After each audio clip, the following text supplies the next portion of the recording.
নতুন কিছু শিখতে, চিনতে, জানতে কিংবা পর্যবেক্ষণ করতে আমাদের মস্তিষ্ক কতটা ক্রিয়াশীল সেটা হয়তো অনেকেই জানেন না। তথ্য প্রযুক্তির যুগে আধুনিক নিউরোসায়েন্স এবং নিউরোসাইকোলজি আমাদের দৈনন্দিন কাজের উপর আমাদের মনের প্রভাব ব্যাখ্যা করার ক্ষেত্রে অনেক দূর গবেষণা চালিয়েছে। আর তাই দিন দিন মানুষের কৌতূহলের বিষয় হয়ে উঠেছে হিউম্যান সাইকোলজি। সাম্প্রতিককালে সাইকোলজি নিয়ে মানুষের চিন্তাভাবনা এবং গবেষণা অনেক বেশি। মানুষ সচরাচর বিভিন্ন সাইকোলজির ভেতর দিয়েই জীবনযাপন করে, কিন্তু সবাই সেই সাইকোলজি বোঝে না বা সেই সম্বন্ধে অবগত নয়। আজ কয়েকটি প্রয়োজনীয় সাইকোলজিক্যাল ফ্যাক্ট জানাবো যা আপনার নিত্যদিনের জীবনযাত্রায় সহায়ক হবে। ফ্যাক্ট নম্বর 1। অনেক সময় কুসংস্কার হিসেবে বলা হয়ে থাকে যে নিজের জীবনের লক্ষ্য কখনো কাউকে বলতে হয় না। কথাটি বিশ্বাস না করলেও এটি সত্য। মনোবিজ্ঞানেও বলা আছে যে আপনি যদি আপনার জীবনের লক্ষ্য কাউকে বলে দেন তবে সেই কাজে আপনার সফলতার সম্ভাবনা কম থেকে নেই হয়ে যেতে পারে। বিভিন্ন সমীক্ষায় দেখা গেছে আপনি যখন কাউকে আপনার জীবনের লক্ষ্য বলে দেন তখন মস্তিষ্কে কিছু হরমোন নিঃসৃত হয় যা আপনাকে আপনার লক্ষ্যের সফলতা পাওয়ার সমান আনন্দ বা তৃপ্তি দেয়। ফলে পরবর্তীতে আপনার সেই কাজের প্রতি মোটিভেশন কমে যায়, তাই আপনার সেই লক্ষ্যে সফলতার সম্ভাবনাও কমে যায়। ফ্যাক্ট নম্বর 2। জানেন কি, আপনি যখন দ্বিতীয় কোনো ভাষায় চিন্তাভাবনা করেন তখন আপনি অধিকতর যুক্তিসঙ্গত সিদ্ধান্ত নেন। ইউনিভার্সিটি অফ শিকাগোর একটি সমীক্ষায় দেখা গেছে যখন আমরা মাতৃভাষায় কোনো গুরুতর সিদ্ধান্ত নেই তখন আমাদের অবচেতন মন আবেগকে বেশি প্রাধান্য দেয়, কিন্তু যখন আমরা দ্বিতীয় কোনো ভাষায় চিন্তাভাবনা করি তখন আমাদের ব্রেইনের লজিক্যাল অংশ বেশি সক্রিয় থাকে এবং আমাদের সঠিক সিদ্ধান্ত নিতে সাহায্য করে। ফ্যাক্ট নম্বর 3। কখনো খেয়াল করেছেন আপনি যখন সারাদিন চার দেয়ালে আবদ্ধ হয়ে কাজ করে ক্লান্ত হয়ে যান তখন সূর্যের আলোয় গেলে আপনার সতেজ লাগে? এর কারণ সূর্যের আলো হাড়ের পাশাপাশি মনের সুস্থতার জন্যও উপকারী। সূর্যের আলো আমাদের আনন্দদায়ক হরমোন বৃদ্ধিতে সহায়ক যা আমাদের মন ভালো করে দেয়। তাই কাজের ফাঁকে 10 মিনিটের জন্য হলেও সূর্যের আলোতে বের হন। ফ্যাক্ট নম্বর 4। প্রায় 10-11 ঘন্টা ঘুমিয়ে ওঠার পরও কি আপনার ক্লান্ত লাগছে? মনে হচ্ছে আপনি ঘুমাননি? এর কারণ হচ্ছে অতিরিক্ত সময় ধরে ঘুমানো আমাদের দেহে ও ব্রেনে না ঘুমানোর সমান প্রভাব ফেলে। একে বলে ওভার স্লিপার্স প্যারাডক্স। ঘুম আমাদের ব্রেনকে সময় দেয় ব্রেন থেকে টক্সিক উপাদান বের করে রিল্যাক্স হবার জন্য, কিন্তু অতিরিক্ত ঘুম আমাদের বায়োলজিক্যাল ক্লককে নষ্ট করে দেয়। ফলে ঘুম ঘুম ভাব, ক্লান্তি তখনও কাটে না। তাই অতিরিক্ত না ঘুমিয়ে নিয়ম মেনে 7 থেকে 8 ঘন্টা পরিমাণ মতো ঘুমিয়ে নিন। ফ্যাক্ট নম্বর 5। রাতে ঘুমানোর সময় আপনি যদি অনেক কিছু নিয়ে চিন্তার জন্য ঘুমাতে না পারেন তাহলে বিছানা থেকে উঠে কাগজ কলম নিয়ে বসুন আর আপনার চিন্তাগুলোকে লিখে ফেলুন। এটা আপনাকে রিল্যাক্স হয়ে দ্রুত ঘুমাতে সাহায্য করবে। এর সাথে একটি ছোট্ট হ্যাক বলে দিচ্ছি। কোনোদিন যদি রাতে আপনার ঘুম না হয় এবং সকালে উঠে বিষয়টি ফিল করেন তাহলে নিজের মনকে এটা বোঝান যে আপনার খুব ভালো ঘুম হয়েছে। দেখবেন আপনার ক্লান্তি আর ঘুম ঘুম ভাব দুটোই কেটে গেছে। ফ্যাক্ট নম্বর 6। অনেক সময় এমন হয় না, কোনো খাবার বা ফুল বা কোনো পারফিউমের সুগন্ধ আপনাকে পুরনো কোনো স্মৃতি মনে করিয়ে দিচ্ছে? এর কারণ হলো আমাদের মস্তিষ্কের স্মৃতিধারণ অংশের সাথে আমাদের ঘ্রাণ ইন্দ্রিয়ের সংযোগ রয়েছে, যার ফলে কোনো কিছুর পরিচিত ঘ্রাণ আমাদের পুরনো স্মৃতিগুলো জাগিয়ে তোলে। ফ্যাক্ট নম্বর 7।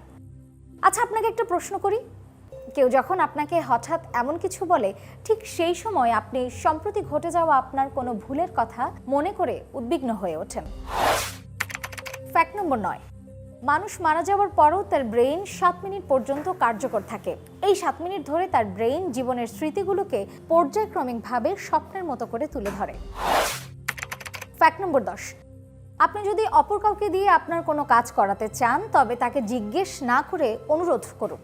আপনি যদি জিজ্ঞেস করেন সে আপনার কাজটি করে দিতে পারবে কিনা তাহলে সম্ভাবনা থাকবে সে হয়তো আপনাকে না সূচক উত্তর দিয়ে দেবে। তাছাড়া অনুরোধ করলে বেশিরভাগ ক্ষেত্রেই মানুষ না করতে পারে না। ফ্যাক্ট নম্বর 11। আপনি যদি সদ্য পরিচিত কোনো ব্যক্তির মন মানসিকতা সম্বন্ধে জানতে চান তবে তাকে নিয়ে কোনো রেস্টুরেন্টে ঘুরতে যেতে পারেন। ভাবছেন মন মানসিকতার সাথে রেস্টুরেন্টের কি সম্পর্ক? রেস্টুরেন্টের স্টাফদের প্রতি তার আচরণ থেকে আপনি তার মানসিকতা সম্পর্কে অনেকটাই জানতে পারবেন।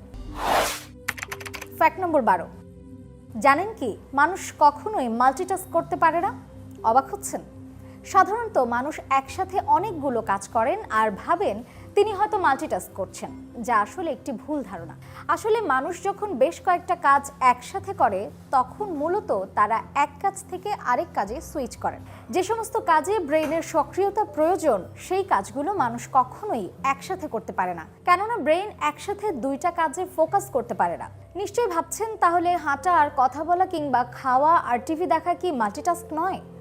এক্ষেত্রে এদের যে কোনো একটি কাজে দীর্ঘদিনের অভ্যাসের কারণে সক্রিয়ভাবে ব্রেইনের ফোকাস করার প্রয়োজন হয় না। তাই বেশিরভাগ ক্ষেত্রে এই কাজগুলো করা গেলেও আপনি কখনো পড়ালেখা ও অডিও বুক শোনা কিংবা এমন কাজে যেখানে উভয় ক্ষেত্রেই ব্রেইনের ফোকাস করতে হয় সেই কাজগুলো করতে পারবেন না। ফ্যাক্ট নাম্বার 13, জীবনে যখনই কোনো অবস্থায় নার্ভাস হয়ে পড়বেন তখন আপনার এমন কোনো বন্ধুর কথা ভাবতে থাকুন যার সাথে আপনার অনেক দিন দেখা হয়নি। তাহলে দেখবেন আপনার মস্তিষ্ক কিছু সময়ের জন্য রিল্যাক্স হয়ে যাবে এবং আপনি নিজেকে সামলে নেওয়ার জন্য পর্যাপ্ত সময়ও পেয়ে যাবেন। ভাইবা বোর্ড প্রেজেন্টেশনের সময়ে এমন ঘটনা ঘটেই থাকে। এবার এমন পরিস্থিতিতে পড়লে অবশ্যই এটি অনুসরণ করবেন। ফ্যাক্ট নাম্বার 14, এইবার ফ্যাক্টটি একটু অন্যরকম। মানুষ মিথ্যা বলার সময় নিজের স্বস্তির জন্য হাত বা পা নাড়িয়ে কথা বলেন, কেননা মিথ্যা বলার সময় সবাই খুব উত্তেজিত হয়ে পড়ে আর স্বস্তি পাওয়ার জন্য হাত বা পা নাড়িয়ে থাকে। মিথ্যা বলার আরেকটি সাইকোলজিক্যাল ফ্যাক্ট হলো, যখন কেউ মিথ্যা কথা বলে তখন সে সামনে থাকা কোনো ব্যক্তির চোখে চোখ রেখে কথা বলতে পারে না। এটা স্বাভাবিক, কারণ তার মন তাকে মিথ্যা বলার সঙ্গ দিলেও তার মস্তিষ্ক তখন গিল্টি ফিল করা শুরু করে, ফলে সে চোখে চোখ রেখে কথা বলতে পারে না। তবে যদি কখনো টের পান যে কেউ চোখে চোখ রেখেও কনফিডেন্টলি আপনার সাথে মিথ্যা বলে যাচ্ছে, তার থেকে দূরত্ব বজায় রাখাই ভালো। ফ্যাক্ট নম্বর 15, যখনই কোনো কাজ শুরু করার কথা ভাববেন তখন অবশ্যই দিনের শুরু বা শেষ অংশ বেছে নিন। এতে আপনার সফল হওয়ার সম্ভাবনা 80% বেড়ে যাবে। যেমন ধরুন, যদি আপনি ভাইবা বোর্ডে যাচ্ছেন, চেষ্টা করবেন একদম প্রথমে বা একদম শেষের দিকে যাওয়ার। সেই সাথে বলে দিচ্ছি একটি ছোট্ট ট্রিক, যে কোনো প্রশ্নের উত্তর দেওয়ার আগে যতটা পারবেন সময় নেবেন। এতে আপনি প্রশ্নটির উত্তর সম্বন্ধে চিন্তা করার এবং উত্তর সাজানোর জন্য পর্যাপ্ত সময় পেয়ে যাবেন। আশা করি ফ্যাক্টগুলো আপনাদের ভালো লেগেছে। আপনি কোন ফ্যাক্টের সাথে রিলেট করতে পারছেন আর কোন ফ্যাক্টটা আপনার ভালো লেগেছে অবশ্যই কমেন্ট করে জানাবেন।